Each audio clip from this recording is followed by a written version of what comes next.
नमस्कार, मी बसवेश्वर आखाडे. माझी शाळा माझे कार्यालय आपल्या युट्यूब चॅनलवर आपणा सगळ्यांचं स्वागत. अगदी मित्रांनो, फार भरघोस प्रतिसाद आपणाकडून मला मिळत आहेत. जे सेवेत असतील, जे सेवानिवृत्त झाले असतील आणि विविध प्रकारच्या विविध विभागातून मंडळी आपली माझी शाळा माझे कार्यालय या युट्यूब चॅनलचे सबस्क्रायबर झालेले आहेत आणि आपण 50,000च्या जवळपास या ठिकाणी जात आहोत आणि लवकरच 50,000 सुद्धा आपले पूर्ण या ठिकाणी होणार आहेत. नक्कीच तुमच्या शुभेच्छा माझ्या पाठीशी असल्या पाहिजे. चला मित्रांनो, अतिशय महत्वाची एक अपडेट घेऊन आलेलो आहे मी. 8वा वेतन आयोग, जो 8वा वेतन आयोग तुम्हाला माहिती आहे या ठिकाणी की शासनाच्या वतीनं याची कमिटी या ठिकाणी गठीत करण्यात आलेली आहे, केंद्रीय कमिटी.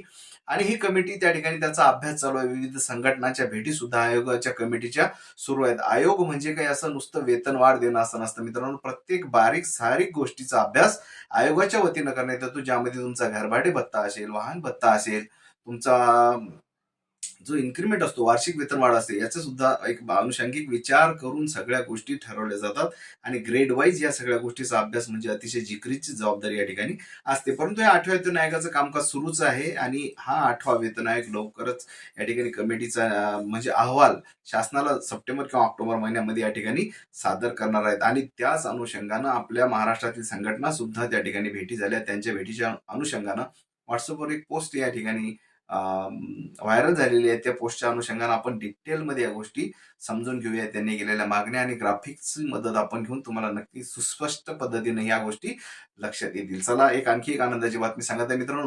माझी शाळा माझे कार्यालय हे जसं आपलं युट्यूब चॅनल आहे, सोबतच आपण लॉन्च करत आहोत माझी शाळा माझे कार्यालयाची वेबसाईट. म्हणजे काय होतं, व्हिडिओच्या माध्यमातून तुम्हाला मी एक्सप्लेन करतो, परंतु याचे जे काही डॉक्युमेंटेशन असतं ते जर तुम्हाला आवश्यक असणार तर त्यावेळेस तुम्ही या वेबसाईटवर जाऊन तुम्ही डाउनलोड करून घेऊ शकता. आणि विद्यार्थ्यांसाठी सुद्धा विशेष पॅकेज, शिक्षकांसाठी सुद्धा अभ्यासक्रमाचं विशेष पॅकेज आपण या माझी शाळा माझे कार्यालय .in या वेबसाईटवर देणार आहोत. चला तर बघूयात मित्रांनो आता अपडेट संदर्भात. नक्की चॅनलला सबस्क्राईब केलं नसेल, सबस्क्राईब जरूर करा. व्हिडिओला लाईक आणि शेअर सुद्धा करायला विसरू नका. तर बघा, काय असतं ना, मुळात आयोगाची सुरुवात कोणतंही वेतन जे असतं, किमान वेतन म्हणजे कमीत कमी किती पगार असावा या पद्धतीचा एक विचार आयोगाच्या मार्फत केला जातो. आणि संघटनाच्या वतीने जी मागणी करण्यात आली आहे, ही मागणी आहे मित्रांनो की 18,000वरून हे किमान वेतन किमान 65,000 एवढं तरी झालं पाहिजे. बघा, म्हणजे कमीत कमी पगार हा 8व्या वेतन आयोगानुसार किती असावा, तर तो 65,000 असावा, अशी मागणी या ठिकाणी करण्यात आलेली आहे. या संघटनेच्या वतीनं खूप सुंदर सुंदर मागण्या या ठिकाणी केलेल्या आहेत आणि पद्धतशीर त्यांनी त्या आयोगाला पटवून सुद्धा दिलेले आहेत, असं त्या व्हॉट्सअप पोस्टवरून एकंदरीत कळतं. ते तुमच्या पुढे या ठिकाणी ग्राफिक्सच्या माध्यमातून आपण पाहत आहोत. चला तर पुढचा मुद्दा जर पाहिला तर आपण फिटमेंट फॅक्टर, गुणक ज्याला मराठीत आपण म्हणतो. गुणक कसा असतो हा, अगदी 8व्या वेतन आयोगाच्या बाबतीत जर आपण घेतलं तर डिसेंबरचं जे वेतन असणार आहे, आपलं डिसेंबर 25चा जो मूळ पगार असणार आहे, त्याला फिटमेंट फॅक्टरनं काय गुणल्या जातं आणि त्यानंतर प्रक्रिया होऊन आलेला बेसिक तो आयोगाच्या त्या वेतन श्रेणीमध्ये कन्व्हर्ट त्या ठिकाणी होत असतो. तर हा गुणक किती असावा, जसं की आपल्याला माहित आहे की मागील आयोगामध्ये 7व्या वेतन आयोगात हा 2.57 एवढा गुणक त्या ठिकाणी होता. तर या आयोगात हा गुणक किमान या ठिकाणी असावा तो 3.8% अशी मागणी त्या ठिकाणी करण्यात आलेली आहे. बघा, गुणक फार मोठा फॅक्टर, याचा फार मोठा इम्पॅक्ट, फार मोठा फरक त्या ठिकाणी वेतनावर होत असतो आणि वेतनात चांगल्या प्रकारची भरघोस वाढ त्या ठिकाणी मूळ वेतनामध्ये होत असते. तर हा किती असावा, 3.8 असावा, अशी मागणी सुद्धा त्या ठिकाणी करण्यात आलेली आहे. सोबतच महागाई भत्ता दरवाढ आपण बघतो आहोत. सद्यस्थितीत कधी 2% महागाई भत्ता वाढतो, कधी 4% वाढतो, कधी 3% वाढतो. म्हणजे असं महागाईच्या प्रमाणात शासनाच्या वतीनं जसे निर्णय येतात त्या पद्धतीने या महागाई भत्त्यामध्ये आपली वाढ होत असते. परंतु या ठिकाणी यांनी मागणी केलेली आहे की हा किमान 4% असा फिक्स असा ठेवा.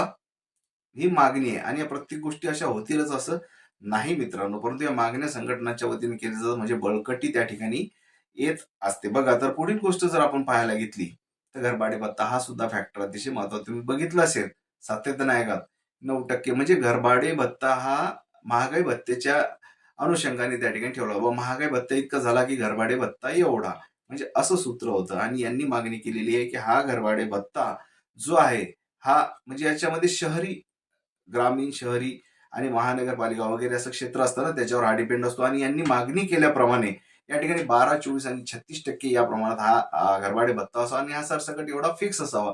त्याचं नातं कुठेही त्या घरभाडे भत्त्या महागाई भत्तेशी जोडण्यात येऊ नये, अशी सुद्धा एक सुंदर मागणी आहे. अतिशय मला तर खूप आवडल्या मागण्या, नक्कीच पूर्णत्वाला गेल्या पाहिजे, जेणेकरून काय होईल, आपल्याला थोडा आधार या गोष्टीचा वेतनाच्या माध्यमातून होईलच आहे. आणि नंतर जर आपण पाहायला गेलो मित्रांनो, तर या गोष्टी कॅल्क्युलेशन तुम्ही करत बसू नका. अगदी आता कॅल्क्युलेशन करत बसू नका म्हणजे काय? तर माझी शाळा माझे कार्यालय, आपलं YouTube चॅनल, आपली वेबसाईट आणि नव्यानं आणखी आपला WhatsApp ग्रुप, ज्याची लिंक डिस्क्रिप्शन बॉक्समध्ये या ठिकाणी दिलेली आहे. या WhatsApp ग्रुपला तुम्ही जॉइन व्हा. प्रत्येक अपडेट त्या ठिकाणी देण्यात येते. शिवाय चॅनलला सबस्क्राईब केलं की काय होतं, प्रत्येक नोटिफिकेशन तुमच्यापर्यंत येतं. 8वा वेतन आयोगाचं अगदी तुम्ही घरबसल्या कॅल्क्युलेशन करू शकणार आहात. ते केवळ माझी शाळा माझे कार्यालय या YouTube चॅनलमुळे.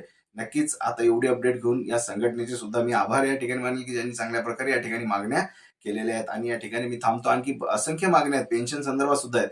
कदाचित जेव्हा व्हिडिओमध्ये एवढा वेळ मी त्या मागण्या तुम्हाला प्रेझेंट करण्यासाठी वेळ देऊ शकत नाही. पुढील व्हिडिओमध्ये मग नक्कीच देण्याचा या ठिकाणी प्रयत्न करतो आणि या ठिकाणी थांबतो.